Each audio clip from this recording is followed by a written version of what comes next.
veut entrer dans une saison nouvelle, une saison de croissance, une saison de multiplication, une saison de grâce. Et j'aimerais commencer par ce verset que, quand j'ai repris l'église il y a environ 4 ans et demi maintenant, ce verset est arrivé quelques mois plus tard et depuis on l'a reçu à plusieurs reprises. Dans Ésaïe 43, il est dit « Ne vous souvenez pas », c'est Dieu qui parle au peuple d'Israël, mais il nous a parlé à nous en tant qu'église en disant « Hey, les amis, ne vous souvenez pas des premiers événements, ne considérez plus ce qui est ancien. Voici, je fais une chose nouvelle, elle est maintenant en germe. Ne la reconnaîtrez-vous pas? Je mettrai un chemin dans le désert et des fleuves dans la terre aride. » Donc quand on parle de choses nouvelles, automatiquement, on est en train de dire « Hey, s'il y a quelque chose de nouveau, ça veut dire qu'il y a quelque chose qui va changer. Il y a quelque chose qui va être différent de ce que c'était avant. » Et la première chose qu'on a besoin de savoir, c'est de dire que quand il dit « Ne considérez pas ce qui est ancien, ne vous souvenez pas des premiers événements », ça ne veut pas dire qu'ils étaient mauvais. Ça ne veut pas dire que c'était quelque chose de négatif. Ça veut simplement dire que c'était bon pour le temps d'avant, mais c'est plus bon pour le temps d'aujourd'hui. Il y a des choses qui sont bonnes pour une saison, qui sont bonnes pour un moment, et on est le fruit des choses qui sont derrière nous. Chacun d'entre nous, l'Église est le fruit de ce qui a été hier, ce qui a été avant-hier, et ce qui a été dans les siècles passés. Mais Dieu est celui qui fait des choses nouvelles. Dieu est celui, il est le Dieu de la vie, il est le Dieu du changement, il est le Dieu de la transformation. Le changement fait partie de la vie. Chacun d'entre nous, on change. Déjà rien que physiquement. Année après année, on s'embellit. Année après année, on devient mieux, on devient meilleur. Je ne comprends pas les gens qui ont de la peine à vieillir. Le meilleur vin, c'est le vin qui est plus âgé. Quand on prend de l'âge, nos corps deviennent peut-être un peu plus faibles parfois, un petit peu plus lents parfois, mais ils deviennent plus beaux. Ils se préparent pour l'éternité, ils se préparent pour la gloire. Donc, on est là à cause du passé. Mais on ne veut pas rester dans le passé. On ne veut pas rester dans les bonnes choses de hier. On veut entrer dans les meilleures choses de demain, dans ce que Dieu veut faire. Lorsque, vous connaissez cette histoire dans Luc 5, au moment où il y a la pêche miraculeuse. Pierre et Jean ont cette pêche miraculeuse, la pêche de leur vie. Mais ils font le choix de dire c'était bon d'être pêcheur pendant des années. Mais maintenant, on ne veut pas rester dans le bon qu'on a, on veut entrer dans le meilleur que Dieu a pour nous. On veut devenir pêcheur d'hommes. Et la question qu'on peut se poser, c'est qu'est-ce que Dieu veut faire avec nous? On a besoin de reconnaître qu'est-ce que Dieu veut faire. On a besoin d'ouvrir nos yeux sur ces choses. Est-ce qu'on veut reconnaître? Ne la reconnaîtrez-vous pas? Quelque chose est en germe. Est-ce qu'on peut ouvrir nos yeux? Est-ce qu'on peut le reconnaître? Depuis quelque temps, avec une équipe, on a pris du temps, on a partagé ensemble, on a prié ensemble pour dire Seigneur, qu'est-ce que tu veux faire? Où est-ce que cette chose en germe, elle est en train de se faire? Et ce culte de rentrée n'est que le résultat de ce temps de prière, de chercher la face de Dieu qu'on a pris ensemble avec quelques gars, quelques filles, pour se dire Seigneur, où est-ce que tu veux nous emmener? Qu'est-ce qu'il y a de préparé pour nous, ces choses qui sont là? Et c'est pour l'instant peut-être qu'un germe, mais c'est le germe de grandes choses. C'est le germe de la multiplication, c'est le germe de la croissance. Et quand on parle de changement, une chose importante, c'est que je disais, Dieu est le Dieu de la vie, les choses changent, mais Dieu ne change pas. Il n'est pas question de changer la vision de l'Église. La vision que Dieu a donnée à l'Église, c'est d'être une bénédiction pour les nations.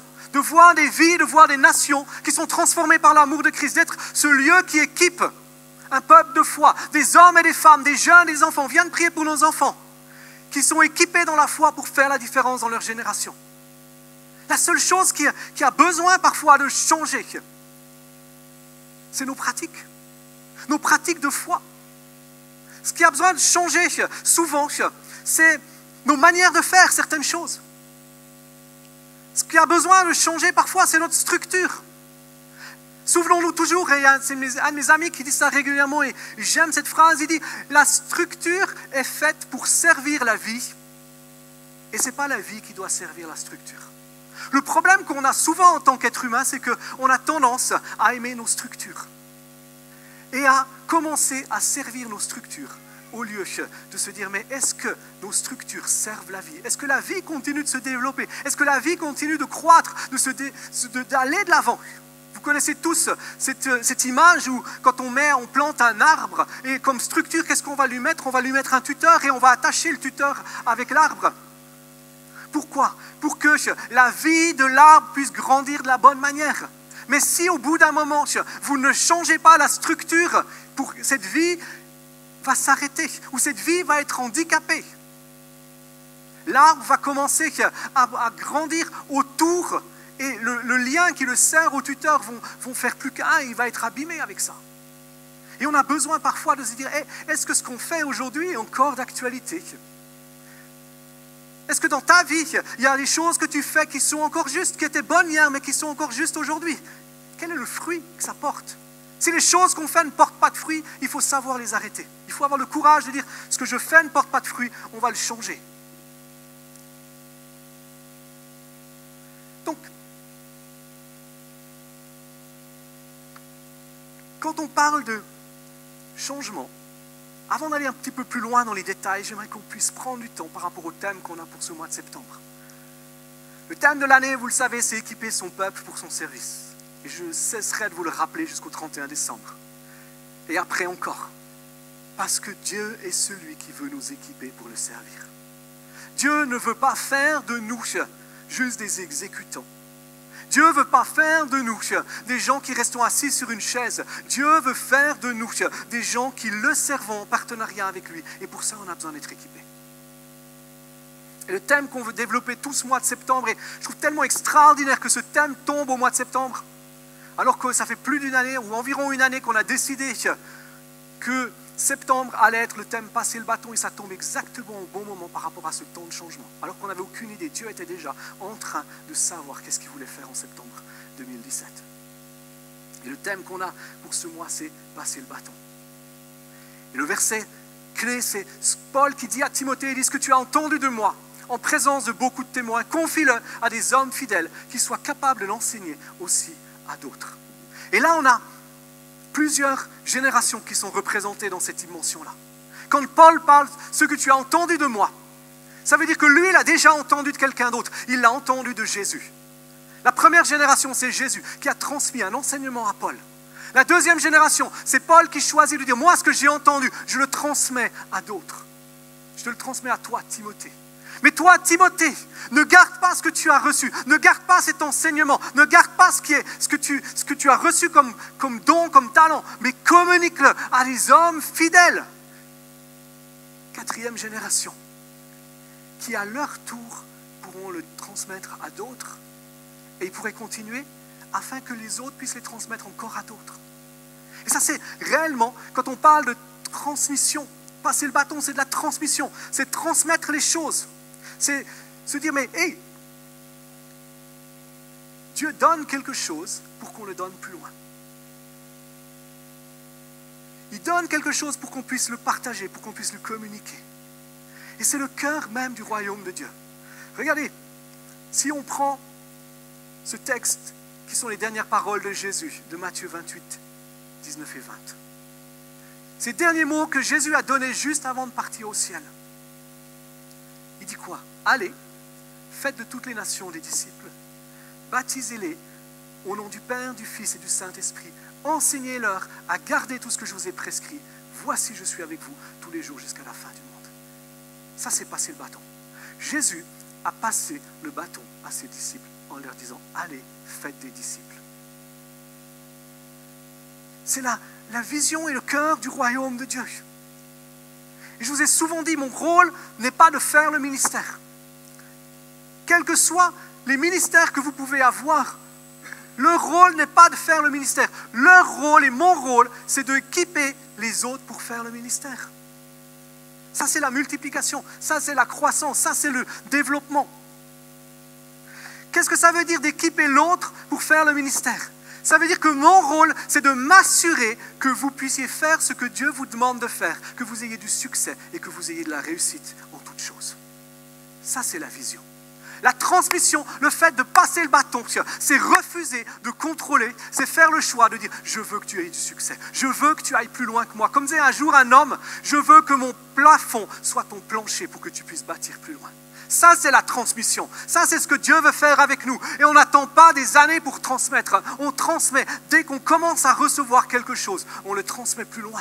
On le redonne. Pourquoi? Parce que quand je le redonne, je l'intègre davantage. Quand je le redonne, ça devient plus fort en moi. Quand je le redonne, il est libéré chez quelqu'un d'autre. Et ça peut aller plus loin. Ça se multiplie. C'est la vision du royaume de Dieu. Ça veut dire quoi? Ça veut dire que quand on choisit de dire « je veux aller faire des nations des disciples, je veux transmettre, je veux passer le bâton, je refuse de servir ma propre vision, mais je choisis de servir avec celles et ceux qui sont autour de moi la vision que Dieu a donnée. » C'est ça. C'est-à-dire Dieu donne une vision. Dieu donne une vision à l'Église ici. Il nous a donné une vision. Ce n'est pas ma vision, c'est la vision de Dieu. Et ensemble, en transmettant le bâton les uns aux autres de ce qu'on a reçu, de ce qu'on a comme don, comme talent, qu'est-ce qu'on fait? Ensemble, on sert la vision que Dieu a donnée. Et si Jésus n'est pas revenu dans 100, 200, 300 ans, l'Église va continuer de se multiplier en servant pas la vision d'un homme, mais là c'est la vision de Jésus. Ça c'est la vision de la transmission. Ça veut dire quoi? Ça veut dire que la gloire revient toujours à Jésus. Quand on adopte cette pensée de transmettre le bâton, de passer le bâton, on choisit de dire c'est la vision de Dieu pour sa gloire. Ça m'est complètement égal, ça t'est complètement égal que la gloire te revienne. C'est faire le choix de devenir disciple de Jésus en se disant quoi? Ça veut dire que lui reçoit la gloire, que lui reçoit l'honneur. On a besoin de cette transformation. Pas dans l'église ici, mais dans l'église peut-être de France. On a besoin de cette transformation où on arrête de chercher la gloire d'un homme, de dire mon église est meilleure que la tienne. Honnêtement, l'église ici n'est pas meilleure que celle d'un autre. Elle n'a rien de mieux que l'église adventiste, que l'église pentecôtiste, que l'église baptiste. Elle n'a rien de mieux, elle est juste différente. Et si tu es là, c'est parce que Dieu t'a placé ici pour un but. Parce que tu fais partie de cette vision, parce qu'il y a un bâton qui doit être transmis pour construire. Et tu as un bâton qui va être mis entre tes mains pour transmettre à d'autres, pour que cette vision se développe. Dans un seul but, c'est que Jésus soit glorifié. Que son règne vienne, que sa gloire soit manifestée. Et quand on parle de passer le bâton, honnêtement, ça semble bon, ça semble bien. Surtout quand on est celui qui doit prendre le bâton. Mais on est tous quelqu'un qui doit prendre le bâton de quelqu'un d'autre et on est tous quelqu'un qui doit passer le bâton à quelqu'un d'autre. Prendre le bâton, ça peut être compliqué parce que est-ce que j'en suis digne?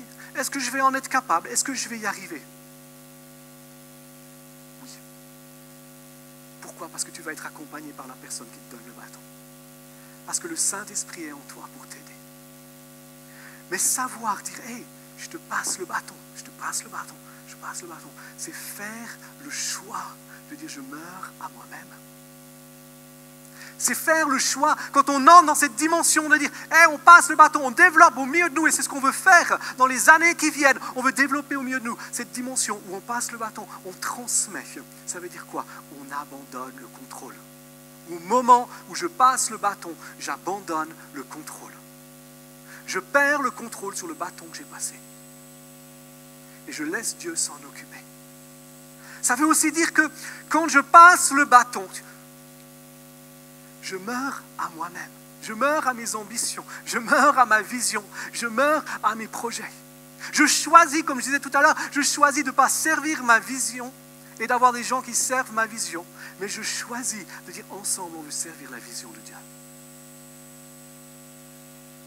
En espérant, en priant, en nous attendant, que chaque personne, chaque femme, chaque homme, chaque enfant qui prend le bâton qui va lui être transmis aille plus loin et grandisse dans une autre dimension. C'est aussi passer le bâton, ça vient confronter tout de suite directement notre identité. Parce que si on n'est pas vigilant, notre identité est liée à ce que l'on fait. Elle est liée à notre position. Pourquoi est-ce que les femmes et les hommes du monde cherchent une position? Ils cherchent une position élevée. Parce qu'ils n'ont pas d'identité. Ou parce que leur identité est dans leur position. Aujourd'hui, je suis le leader principal de l'église ici. Mais mon identité n'est pas dans ce que je fais. Mon identité est dans mon intimité et ma relation avec Christ. Et si je perds ma relation avec Christ ou si je diminue ma relation avec Christ, à ce moment-là, mon identité va en être affectée. Ton identité, si tu es dans cette position où tu cherches une position dans l'église, tu cherches une position dans la société, ça veut dire que ton identité est dans le fait de dire ce que les gens vont reconnaître que je suis, c'est ce que je suis. La vraie question, c'est tu es ce que Dieu dit que tu es. Et si aujourd'hui tu es responsable de ça, merci Seigneur. Demain tu peux être responsable d'autre chose. Et on veut développer cette culture aussi dans l'église où ce n'est pas la position qui importe, c'est de faire ce que Dieu nous demande de faire. Quel que soit ce que c'est, où qu'on soit. Et se dire, mais celui qui est le pasteur principal n'est pas moindre, n'est pas meilleur que l'autre. On est tous égaux devant Dieu. On a juste des responsabilités devant Dieu qui sont différentes. Le fait de passer le bâton, c'est développer ces choses-là. Ça vient confronter notre orgueil, ça vient confronter notre fierté. On a besoin de réaliser qu'avant toute chose, on est disciple de Jésus. Et passer le bâton, c'est rien d'autre que faire le choix de dire « Hey, je veux faire des disciples ». Au moment où on dit on va passer le bâton, qu'est-ce qu'on fait? On choisit de dire « Hey, on veut faire des disciples qui à leur tour vont faire les disciples ». C'est prendre conscience de la mission du royaume de Dieu. C'est prendre conscience que ce que Christ nous a laissé, ce n'est pas de dire « faites des chrétiens », mais c'est « faites des disciples ». C'est de faire des gens qui vont être capables de retransmettre le message et l'enseignement de Christ. C'est entrer dans cette dimension du « aller » que Dieu nous a donné. Et si vous regardez les évangiles, même quand Jésus était encore sur cette terre, avec ses disciples régulièrement, il leur disait « Allez, allez prêcher le royaume de Dieu, allez guérir les malades, allez ressusciter les morts ». Pourquoi? C'est parce qu'il y a une vision, la priorité, c'est le royaume de Dieu. On ne bâtit jamais notre royaume. On ne bâtit jamais notre réputation. Nous ne bâtissons même pas notre Église. Nous œuvrons en partenariat avec Christ pour bâtir son royaume, dans le but que sa réputation, sa gloire soit élevée. Et on agit avec lui parce que c'est lui qui bâtit l'Église. C'est tellement, comme j'ai dit la semaine dernière, c'est tellement plus relaxant d'entrer dans cette dimension-là. Tellement moins frustrant, tellement plus facile.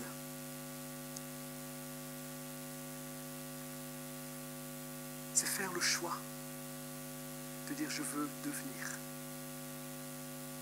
non pas un patriarche, mais un grand-père qui veut le succès de ses enfants et de ses petits-enfants. Pour toi, c'est faire le choix de dire, même si tu es jeune, de dire au moment où je passe le bâton, je veux devenir une grand-mère. Je veux perdre le contrôle sur les... On ne contrôle pas les gens, on les aide à avoir du succès. On les aide à avoir la réussite, on les aide à prospérer. L'ordre de Jésus pour chacun d'entre nous, c'est de dire, allez, faites de toutes les nations des disciples. Cet ordre, il n'est pas limité à certaines personnes. Cet ordre, il est pour chacune et chacun qui ont reçu Jésus comme Seigneur et comme Sauveur. C'est de dire, allez, faites de toutes les nations des disciples. Ça veut dire, va faire des disciples. C'est égal ce que tu penses de toi. C'est égal si tu penses être capable ou pas capable.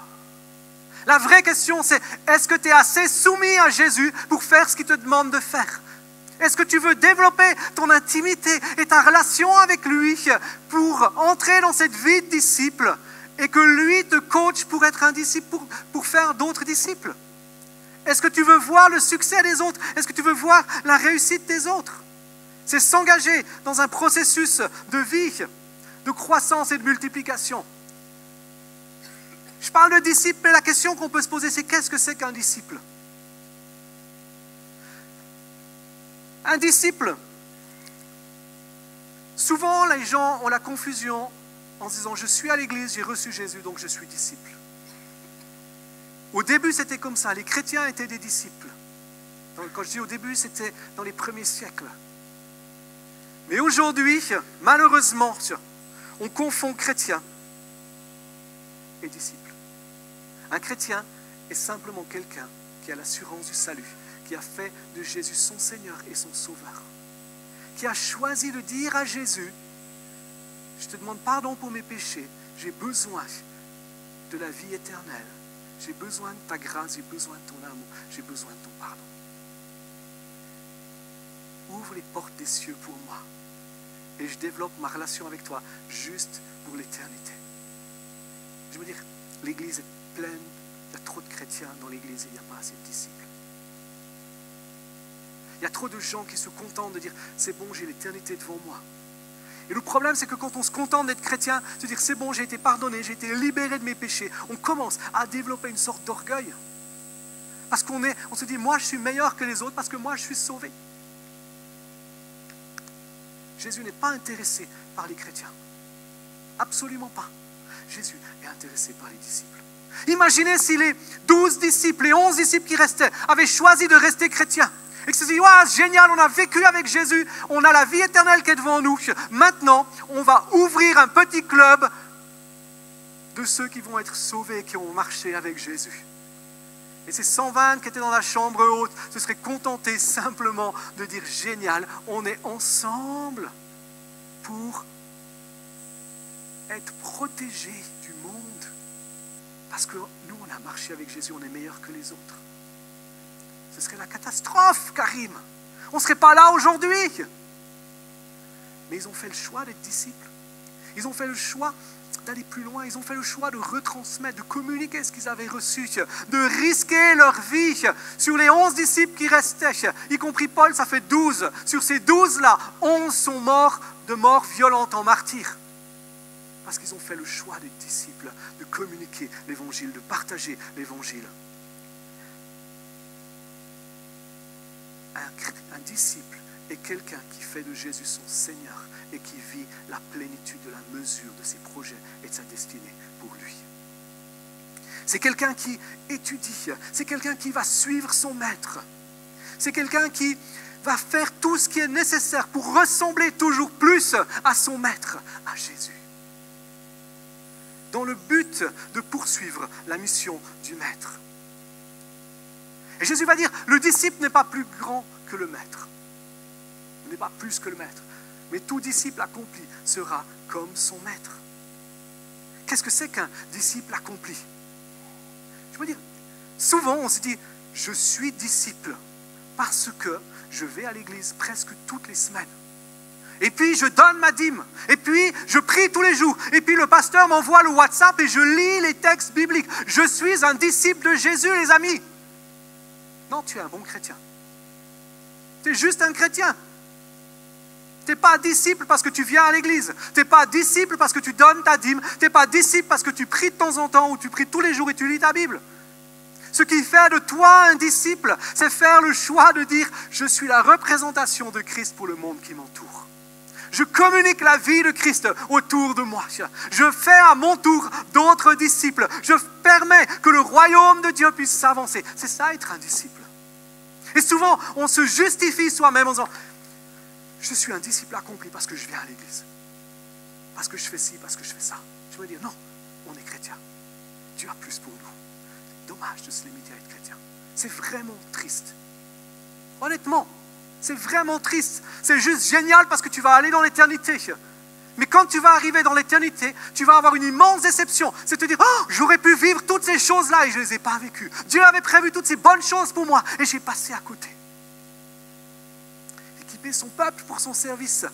Centre vie et foi, un lieu de vie, un lieu de foi où on équipe ce peuple de foi pour voir des vies, des nations transformées par l'évangile. C'est faire une génération de disciples. Une génération d'hommes, de femmes, de jeunes et d'enfants qui sont disciples de Jésus, qui représentent Christ là où ils sont, qui font tout pour que Christ puisse être manifesté. C'est-à-dire, être disciple, c'est-à-dire je renonce à mes projets, je renonce à mes désirs, mais je choisis de faire la mission que Christ a choisie. Trop de chrétiens ont leur mission. Mais elle n'est pas forcément en accord avec la mission de Christ. Être disciple, c'est dire quelle est ta mission pour ma vie. Et si ta mission, tu peux l'accomplir toute seule, si ta mission, tu peux l'accomplir pendant ton temps de vie, j'aimerais te dire, c'est ta mission, ce n'est pas celle de Christ. La mission que Christ nous donne, elle nous dépasse largement. On ne peut pas l'accomplir par nos propres forces, par nos propres capacités. On a besoin de ce partenariat avec Dieu. La plupart d'entre nous, la vision, elle est trop petite. Être un disciple, c'est faire le choix de dire je meurs à moi-même pour vivre pour Christ.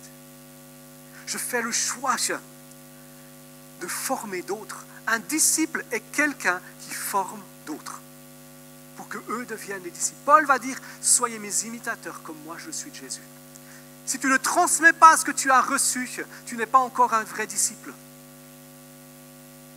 À partir du moment où tu commences à transmettre ce que tu as reçu, à communiquer à d'autres pour que le royaume de Dieu puisse grandir dans leur vie, à ce moment-là, tu rentres dans cette dimension de disciple.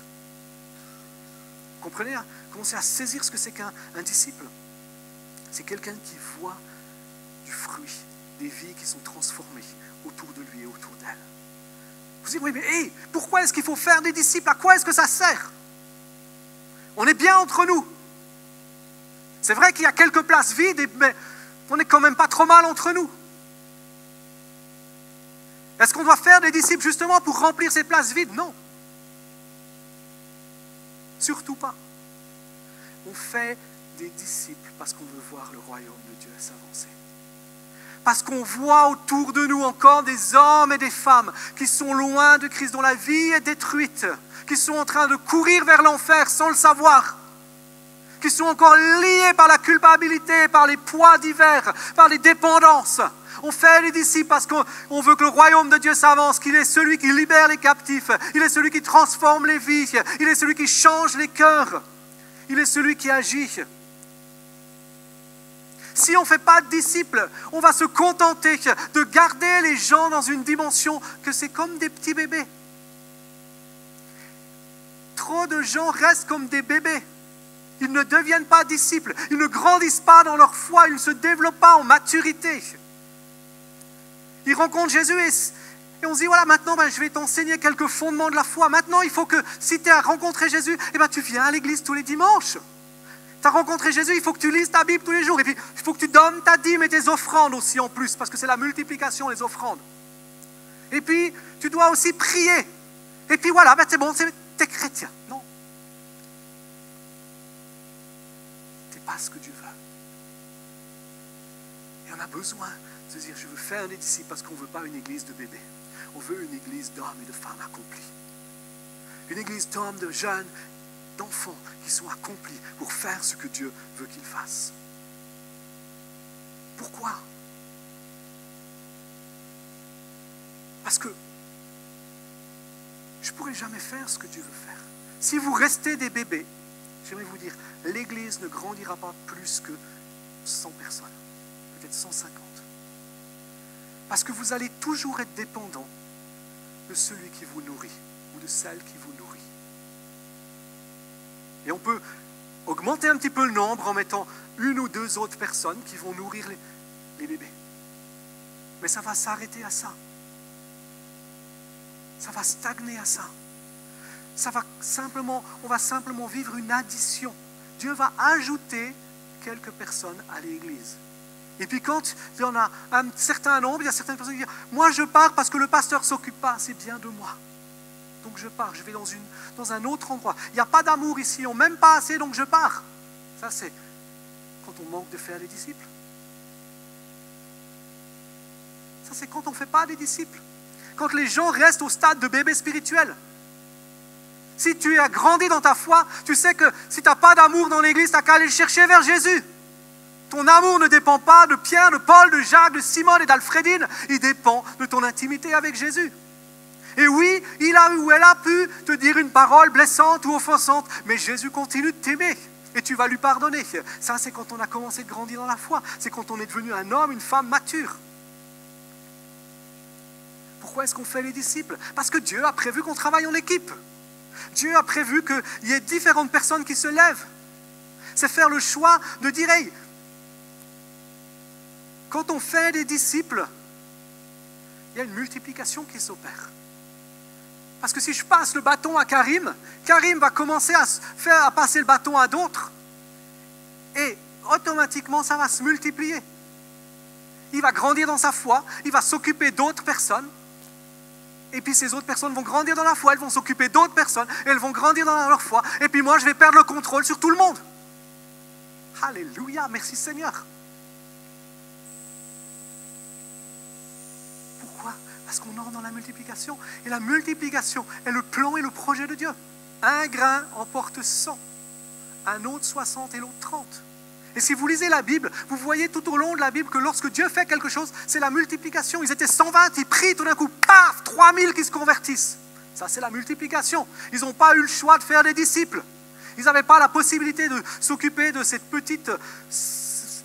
3000 personnes, si vous voulez. L'autre question, quand on fait les disciples, pourquoi est-ce qu'on fait les disciples? C'est ce verset d'Actes 16, 5, les églises deviennent plus fortes dans leur foi et le nombre des croyants augmente de jour en jour. Quand on fait les disciples, on permet aux gens de grandir dans la foi. Le meilleur moyen de grandir dans la foi, c'est de retransmettre ce qu'on a reçu. C'est de prendre la responsabilité de quelqu'un d'autre. Le meilleur moyen de grandir dans la foi, c'est de commencer à se multiplier, à lever d'autres ministères, à lever d'autres dons, à d'autres talents. On ouvre des dimensions nouvelles. Le royaume de Dieu s'agrandit, se multiplie. Tout d'un coup, on découvre des dons qu'on n'avait pas suspectés, qui commencent à se dire, hey, Dieu m'a donné ce don-là, Dieu m'a donné cette capacité-là. Merci Seigneur. Quand on commence à se multiplier, quand on commence à transmettre le bâton, on réalise que servir Dieu dans notre génération n'est pas bloqué dans un cadre qu'on pense que ça doit être comme ça, mais on peut être ce que Dieu veut qu'on soit de manière unique et spécifique. Et pour ça, on a besoin de dire je veux faire des disciples, je veux transmettre le bâton. Ça veut dire quoi? Quand on fait des disciples, on amène les gens. Pourquoi est-ce qu'on doit faire des disciples? Parce qu'on doit amener les gens à l'autonomie. Dieu est contre l'indépendance. L'indépendance est un péché. Mais l'autonomie est ce que Dieu veut qu'on soit. Dieu désire qu'on soit autonome. Ça ne sert à rien de venir me dire, pasteur, est-ce que tu penses que je dois décider ça ou ça? Tu peux venir. Et certains le font parfois. Mais je te dirai toujours, qu'est-ce que Dieu pense que tu dois faire? Tu es responsable de tes décisions. Mon job, c'est de t'aider à prendre les bons choix, à te poser les bonnes questions, à prier avec toi. Mais c'est toi qui prendras les décisions. Ça, c'est l'autonomie. L'autonomie, c'est faire ce que Dieu te demande de faire, avec des convictions claires et précises. Mais jamais je te dirai ce que tu dois faire. Parce que c'est ta responsabilité. Si je te dis ce que tu dois faire, demain, si ça ne marche pas, tu vas venir et tu auras des difficultés, tu auras des épreuves, ça fait partie de la vie. Tu vas venir et dire, hey, maintenant, qu'est-ce que je dois faire? C'est ta faute, c'est ta responsabilité. Ok? Faire des disciples, c'est rendre les gens autonomes. C'est rendre les gens matures. C'est rendre les gens dépendants de Christ. Au lieu d'être dépendants, quand tu fais un disciple, tu dis, ben, la personne n'est pas dépendante de moi, mais elle est dépendante de Christ. Je l'amène à la dépendance de Christ. Tu l'amènes à la dépendance de Christ. Waouh, c'est juste le top. C'est juste extraordinaire, c'est ce que Dieu veut. Faire des disciples. Pourquoi est-ce qu'on doit faire des disciples? C'est permettre à la croissance. C'est déléguer à des gens qui vont faire mieux que ce qu'on peut faire nous-mêmes. Peut-être que tu dis ce que je fais, je le fais bien. Mais il y en a d'autres qui peuvent le faire bien.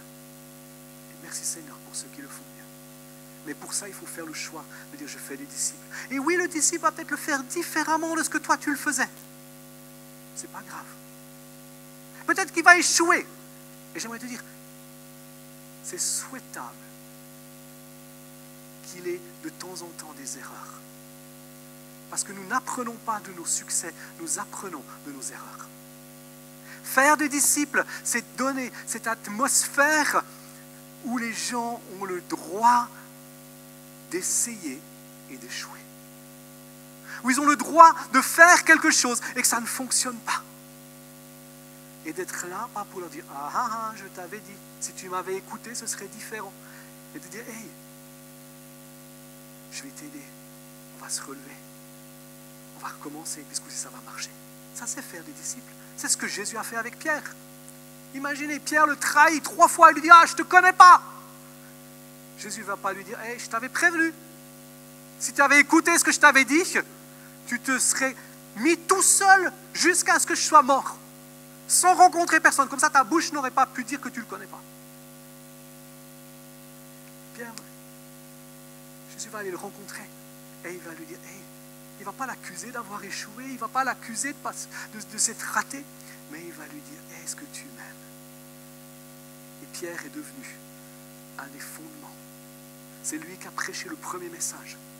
Imaginez. Il prêche, parole simple, vous pouvez la lire dans Acte 2. Et il y a 3000 personnes qui disent comment est-ce qu'on doit être sauvé. Cool, non?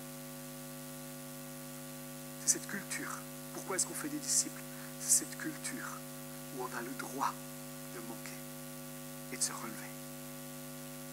Donc si tu as peur d'échouer, et souvent on a chanté « Je ne suis plus esclave de la peur », souvent on ne fait pas parce qu'on a peur d'échouer. J'aimerais te dire, tu as le droit d'échouer. Par contre, tu n'as pas le droit de rester en bas. Tu n'as pas le droit de justifier ton échec. Tu n'as pas le droit de justifier ton erreur. Tu as le devoir de te relever. Tu as le devoir de rechercher la présence de Dieu. Tu as le devoir d'aller plus loin. La question c'est, comment est-ce qu'on peut faire des disciples? La première manière de faire des disciples, la première de dire je veux transmettre le bâton, c'est faire le choix de dire moi je veux être un disciple. Moi je veux être un homme, moi je veux être une femme qui suit Jésus. Moi je veux être un homme, une femme qui marche selon ce que Christ désire dans ma génération. Je fais le choix de mourir à mes intérêts, à mes visions, à mes projets et de dire si je vis c'est pour Christ. Et vous savez mon verset favori probablement de tout le Nouveau Testament, c'est j'ai été crucifié avec Christ. Si je vis aujourd'hui, ma vie présente dans la chair, je la vis dans la foi au Fils de Dieu qui m'a aimé et qui s'est livré lui-même pour moi. Galates 2:20. Être un disciple, c'est faire le choix de dire je suis mort. Ça commence par là. C'est faire tout pour que le nom de Jésus soit élevé. C'est faire le choix. Comment est-ce qu'on fait des disciples? C'est faire le choix de voir le potentiel chez l'autre. C'est faire le choix de voir la capacité chez l'autre. C'est faire le choix de vouloir le succès et la réussite de l'autre. C'est faire le choix, comme dit Rachel régulièrement, d'aller chercher le diamant qui est encore dans la boue parfois des gens pour sortir ce diamant et que ce diamant puisse exploser comme une lumière et qu'il puisse porter le fruit qu'il a besoin de faire. C'est faire le choix de faire des disciples. Comment est-ce qu'on fait? On aime les gens. On aime les gens qui nous entourent. On ne cherche pas à ce que les gens nous servent, nous honorent, mais on cherche à ce qu'ils aient du succès, on cherche à ce qu'ils réussissent, on cherche à ce qu'ils soient épanouis, on cherche à ce que tout baigne pour eux. On cherche à ce que ça fonctionne comme ça doit fonctionner pour eux. Faire des disciples, comment est-ce qu'on fait des disciples? On leur transmet ce qu'on a reçu. On leur transmet parce que tout ce que, comme je disais la semaine dernière, Paul dit, qu'as-tu que tu n'aies reçu? Tout ce qu'on a vient de Dieu. Dieu nous a tout donné. Arrêtons de se dire, j'ai une révélation, je la garde pour moi. J'ai un don, je le garde pour moi. Mais communiquons-le. Prions. Paul dit, je me réjouis de venir vers vous, de vous imposer les mains pour communiquer quelques dons avec vous. Ce que j'ai reçu, je veux vous le communiquer, que vous puissiez aller plus loin. J'ai un don de guérison, je veux prier pour vous pour que vous guérissiez plus de malades que ce que moi je ne vais jamais en guérir. Ça, c'est faire des disciples. C'est avoir cette mentalité, ce cœur de donner. C'est de dire, je veux donner aux autres et pas chercher à recevoir. Ça, c'est faire des disciples.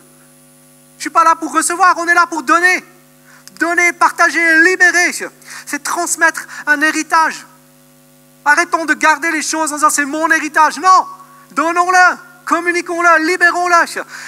Faire des disciples, comment est-ce qu'on fait des disciples? On accompagne les gens. On ne fait pas simplement le fait de dire je te transmets, mais je marche avec toi. J'ai 2 enfants extraordinaires.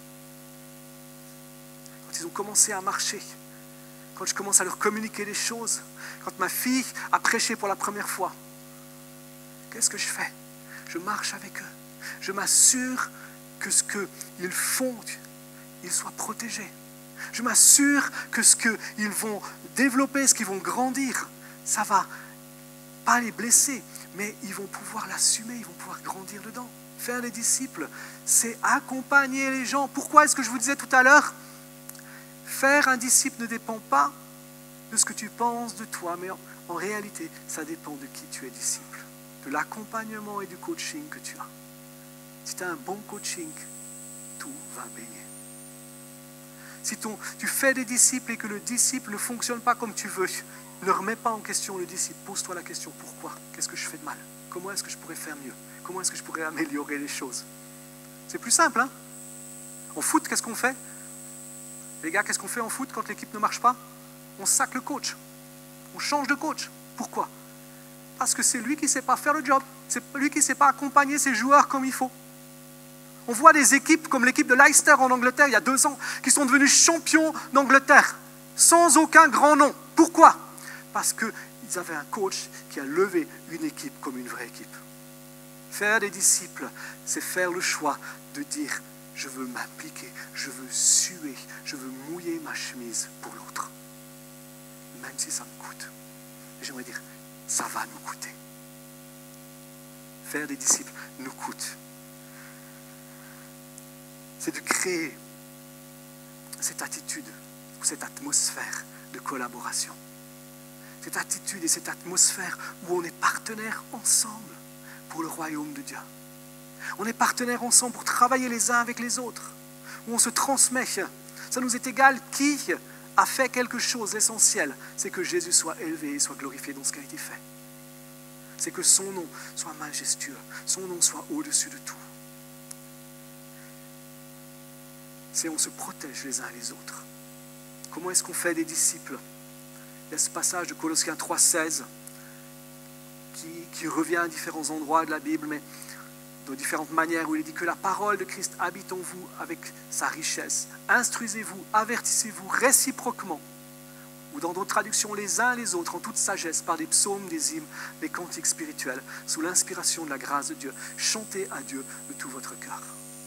Le mot qui est important ici, c'est réciproquement. Ça veut dire, est-ce que je veux assumer la responsabilité de faire des disciples des gens qui m'entourent? Quelqu'un qui arrive pour la première fois à l'église, est-ce que, quand on boit le café, pourquoi est-ce qu'on a un café à la sortie de l'église? Pas parce que c'est joli, pas parce que c'est fun, mais parce qu'on veut faciliter l'atmosphère des uns avec les autres. On veut faciliter la capacité de partager les uns avec les autres. Ça veut dire qu'à la fin de la célébration, quand on va boire un café, le but, c'est pas que tu te retrouves avec tes amis en disant « Ah, quelle semaine t'as eu? Qu'est-ce que t'as fait cette semaine? Comment ça s'est passé ?» Mais si tu vois quelqu'un de nouveau, c'est de lui dire « Hey, est-ce que je peux t'offrir un café ?» J'assume la responsabilité de dire peut-être que je peux être la personne qui va faire de cette personne un disciple, qui va l'aider à grandir un petit peu dans sa foi, qui va l'aider à se développer, à devenir l'homme ou la femme que Dieu veut qu'il soit. On a tous une responsabilité et un rôle à jouer pour faire des disciples. On a tous une fonction par rapport à ça. Et c'est pas parce qu'on a une position. Comme je disais tout à l'heure, la position est une question de responsabilité devant Dieu. Mais le fait de faire des disciples est une responsabilité commune. On a tous ce job à faire. Vous m'avez déjà entendu dire souvent, dans l'église, il n'y a pas de spectateurs. Il n'y a que des acteurs. Vous m'avez entendu souvent dire, dans l'église, vous êtes les pasteurs des gens qui vous entourent. Ça veut dire quoi? Vous êtes les bergers des gens qui vous entourent, de ceux qui ne connaissent pas encore Jésus. Faire des disciples, c'est le moyen d'accomplir cette mission. Ce n'est pas facile d'être acteur le dimanche matin quand on est, comme aujourd'hui, une 60aine, comme dans quelques mois, une 100aine, comme dans une année, peut-être 200, dans 5 ans, 1000. Okay? Ce n'est pas facile d'être acteur quand on est dans une grande célébration comme ça. Par contre, là où Dieu t'a placé, dans ton lieu de travail, dans ta rue, dans ton quartier, les gens que tu côtoies, là, c'est facile de devenir un pasteur, un acteur pour le royaume de Dieu, de faire des disciples, de leur permettre de grandir. Et même s'ils ne connaissent pas encore Jésus, tu les fais grandir pour qu'un jour ils connaissent Jésus et qu'ils le rencontrent et qu'ils deviennent à leur tour disciples de Jésus. On veut voir ce royaume de Dieu s'établir. On veut voir cette croissance, on veut voir cette multiplication. Donc, c'est là où j'arrive à la question de dire, concrètement parlant, qu'est-ce qu'on va faire, nous, en tant qu'Église, pour nous aider les uns les autres à faire des disciples? Comment est-ce qu'on va faire pour que les uns et les autres, on devienne de celles et de ceux qui sont non seulement disciples, mais qui font d'autres disciples pour que ça se multiplie, que ça puisse croître et que ça puisse se développer? On va entrer dans une saison nouvelle. On va entrer à partir de ce mois dans des choses nouvelles. On va commencer dans quelque chose qui va s'appeler multiple. Pourquoi multiple? Parce que la vision, comme je l'ai dit tout à l'heure, c'est la multiplication. La vision, c'est que ça se multiplie et que ça se développe. Que le royaume de Dieu puisse envahir cette région. Parlons pas encore des nations, mais déjà que le royaume de Dieu envahisse cette région.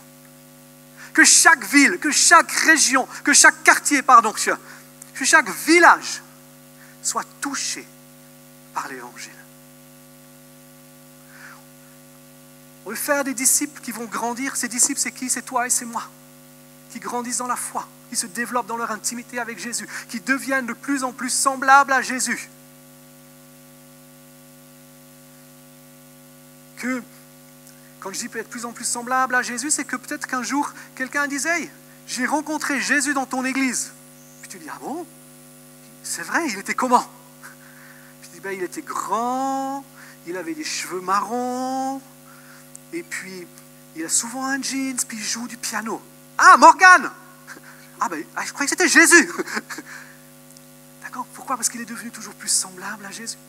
Et que les gens puissent dire « J'ai rencontré Jésus quand il nous rencontre. » Ça, c'est grandir. Mais qui se multiplient. Ça veut dire qu'ils font d'autres disciples. Donc, pour ça, qu'est-ce qu'on va faire?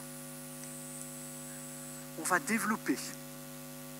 On va prendre le temps, mais on va développer dans les semaines, dans les mois, dans les années qui viennent, des petits groupes. Des petits groupes qu'on va appeler multiples, des groupes multiples, qui vont se réunir dans différents lieux, dans différents endroits, peut-être dans un café, peut-être dans un bar, peut-être dans une maison. C'est égal. À différents horaires, peut-être que des gens vont dire, moi, pendant ma pause déjeuner, je réunis quelques amis, et puis on est un groupe multiple, on parle de Jésus. Le but, c'est de grandir dans la foi et que ça se développe. Peut-être que d'autres vont dire, moi, c'est plutôt le matin, je vais rassembler quelques mamans pendant que les enfants sont à l'école, et on va partager l'évangile ensemble, on va grandir dans notre foi, etc. Peut-être certains vont dire, moi, c'est le soir. Donc, avec cet objectif, c'est d'envahir la région, avec différents groupes multiples comme ça. Donc, au niveau pratique, qu'est-ce que ça va faire? Ça veut dire qu'on ne va pas reprendre la réunion du mercredi soir. Les choses anciennes étaient bonnes. On fait quelque chose de nouveau. Il n'y a plus de réunion mercredi soir. À la place, on va multiplier les réunions en différents lieux. À la place, ce mois de septembre, cette semaine, on va avoir 3 jours de jeûne et prière, on l'a déjà annoncé. Demain soir, mardi soir et mercredi soir, on se retrouve de 19h à 20h. On prie ensemble, on cherche la face de Dieu ensemble.